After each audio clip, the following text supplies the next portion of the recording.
Hi, welcome to the eighth episode of सुबह with Shayari which is today दोपहर with शायरी। देखो, अगर मैंने बोला है कि वीडियो आएगी तो आएगी। सुबह विद शायरी की वीडियो सुबह, दोपहर, शाम, रात कभी भी आ सकती है, बट आएगी। चिंता मत करो, थोड़ी सी पेशेंस रखो, क्योंकि इस चैनल में देर है लेकिन अंधेर नहीं है। वीडियो आएगी, इंतज़ार थोड़ा ज़्यादा है लेकिन आएगी। कल वी हैड फिनिश्ड रीडिंग खुल गया है द्वारिक, अशोक वाजपेयी जी की जो पुस्तक थी। और उसके बाद when I was looking at my books कि कौन सी पढ़ना शुरू करूं, तो ये किताब did stand out for me and then one of my friends suggested कि you should read Kedarnath Singh. और अच्छा हुआ कि सजेस्ट कर दिया, क्योंकि मैंने अभी तक इनको पढ़ा नहीं था और अब सुकून मिला के पढ़ लिया, क्योंकि even the first poem is so beautiful और एकदम दिल में जाके उतर के वहाँ पे बैठ गई है। सो अब मैं आपसे साझा करना चाहती हूँ ये किताब।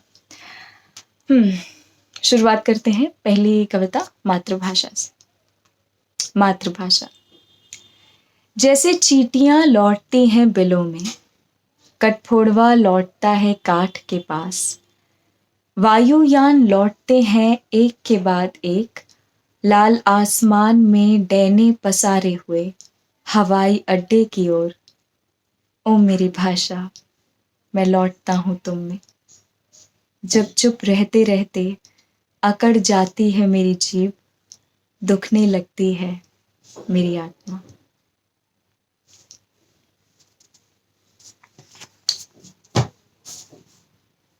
It's not ending here. एक किताब है जिसका नाम है सबद। इस किताब में विश्व की बहुत सारे कवियों की, जो अलग अलग कंट्रीज से बिलोंग करते हैं, उनकी कविताएं हैं जो हिंदी में अनुवादित हैं। उनमें से एक ये कविता है जिस पर मैं बार बार लौट कर आती हूँ और बार बार इससे गुजरती हूँ। और ये भी मातृभाषा के बारे में ही है, तो मैं आपसे ये भी साझा करना चाहती हूँ। शब्द यात्रा करते हैं। अरे, इसे लिखा है पिया ताफद्रुप जी ने, जो कि डैनिश भाषा की कवियत्री हैं फ्रॉम डेनमार्क। और इस कविता का अनुवाद किया है गीत चतुर्वेदी जी ने, जो कि हिंदी के सुप्रसिद्ध कवि हैं। उनकी कविताएं भी इस चैनल पर हैं, अगर आप पढ़ना चाहते हैं, सुनना चाहते हैं तो सुन सकते हैं। फिलहाल के लिए दूसरी कविता सुनिए, क्योंकि दोपहर में आ रही है video, then you should be compensated with the second poem. शब्द यात्रा करते हैं। मैं किसी दूसरे देश में रहती हूँ, फिर भी अपना घर नहीं छोड़ती। अपने साथ अक्षर लिए घूमती हूँ मैं, व्याकरण की संरचनाएं, शब्दों के अर्थ और उन्हें बोलने का लहजा। क्या फर्क कि धरती के किसी भी कोने में जा बसूं मैं उसी भाषा के भीतर रहती हूँ जिसमें मेरा जन्म हुआ था। दूसरी भाषाओं को कोई भी तूफान, दूसरी भाषाओं के कोई भी तूफान मेरी भाषा को नहीं उड़ा पाते। मैं अपनी भाषा के भीतर, मैं हूँ उस भाषा का स्वप्न देखती हुई जो एक रोज दुर्घटनावश मेरी मातृभाषा बन गई। मैं अपने घर पर लिखती हूँ, बाहर परदेश में भी लिखती हूँ, सब जगह एक सा है। शब्दों के दिल प्रवासी पक्षियों जैसे होते हैं। शब्दों का दिल प्रवासी पक्षियों जैसा होता है। उसे चीरो तो दिखता है वे सब किसी न किसी के पास पहुंच जाना चाहते हैं, और मैं रहती हूँ उन्हीं शब्द पक्षियों के साथ, उनके गायन और उनकी फटी हुई आवाज वाली पुकार के साथ।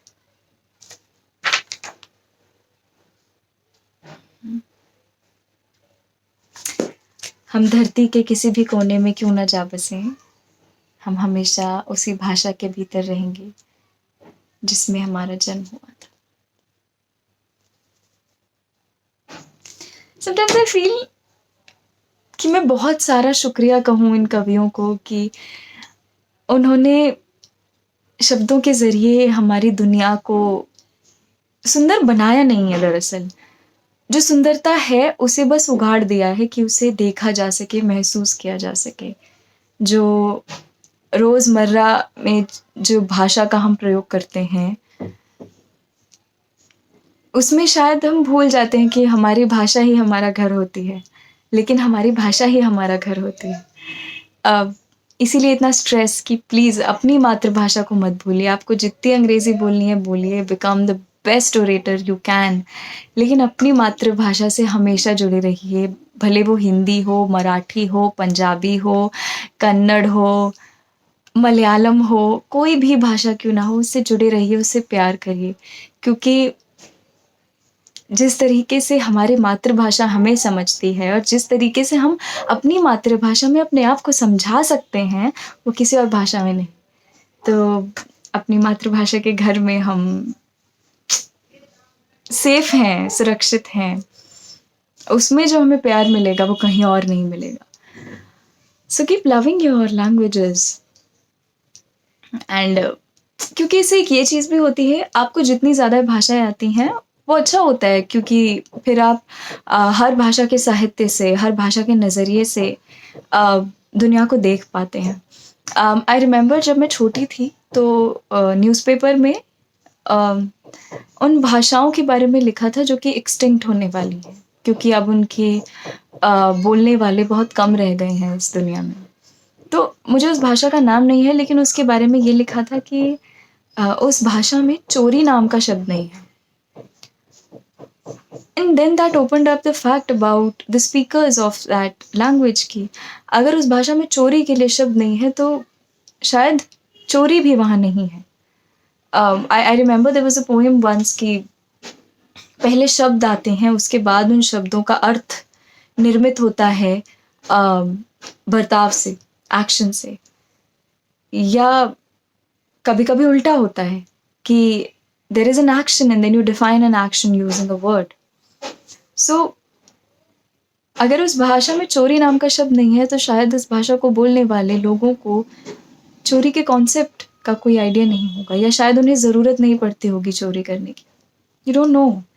लेकिन भाषा उन लोगों की ज़िंदगी के बारे में भी हमें बताती है जो उस भाषा को बोलते हैं। सो भाषा हमें बोलने में मदद नहीं करती, सिर्फ भाषा स्वयं बोलती है। बस हमें सुनने की क्षमता रखनी चाहिए। तो अपनी भाषा को बोलते रहिए और अपनी भाषा को सुनते रहिए। बस थैंक यू सो मच। ये भी भाषा है। Thank you so much for listening, thank you so much for waiting.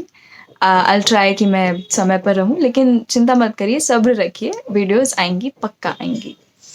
That was all from me and Kedarnath Singh Ji's and Pia Taf Dhruv Ji's diary. Until agli baar, until agli subah. Stay high on Shairi. Bye bye. Have a good day. See you tomorrow.